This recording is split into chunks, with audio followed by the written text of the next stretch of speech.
మహిళా reservation delimitation పెంపుపై CM Revanth రెడ్డిని పసలేని ఆరోపణలని MP Laxman ధ్వజమెత్తారు. మహిళా రిజర్వేషన్ బిల్లు రాకుండా అడ్డుకోవాలని కాంగ్రెస్ కుట్ర చేస్తుందని ఆరోపించారు. మహిళలకు పెద్దపీట వేసి వారి అభ్యున్నతికి మోడీ ప్రభుత్వం కృషి చేస్తుంటే కాంగ్రెస్ జీర్ణించుకోలేకపోతుందని లక్ష్మణ్ అన్నారు. 2029 ఎన్నికల్లో మహిళల రిజర్వేషన్ల అమలుకు బీజేపీ కట్టుబడి ఉందని స్పష్టం చేశారు. మిగతా పార్టీలకు సంబంధించి ఇండి కూటమిలో ఉన్న సభ్యులు కూడా దక్షిణాదిన సీట్ల సంఖ్య తగ్గకుండా చూడండి, మాకు ఎటువంటి అభ్యంతరం ఉండదు ఈ పునర్విభజనలో చెప్పారు. ఇవాళ 24% ఇవాళ 543లో 130 సీట్లు అంటే దక్షిణాది రాష్ట్రం 24%.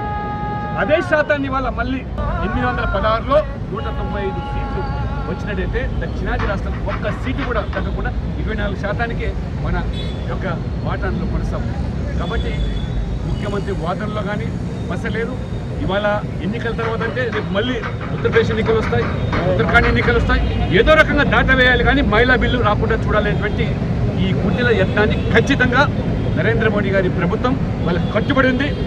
మహిళలకు ఇచ్చినటువంటి హామీని, వాగ్దానాన్ని ఇవాళ రాజకీయాల్లో, చట్టసభలే కాదు అన్ని రంగాల్లో కూడా ఇవాళ మహిళలకు పెద్దపీట వేసి ఇవాళ ఉమెన్ డెవలప్మెంట్, ఉమెన్ ఎంపవర్మెంట్ కాదు, women led development, women lead empowerment అనే దానికి ఇవాళ వారు శ్రీకారం చుడితే వారు జీర్ణించుకోలేకపోతున్నారు.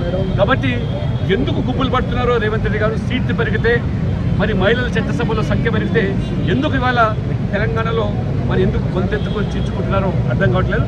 మొత్తం ఇవాళ ప్రజలు గమనిస్తున్నారు, ముఖ్యంగా మహిళా లోకమంతా కూడా గమనిస్తున్నారు. 16, 17, 18 తేదీలో జరిగేటువంటి ఈ ప్రత్యేక సమావేశంలో మీ వాదన వెళ్ళిపోయండి, మొత్తం దేశమంతా చూస్తుంది.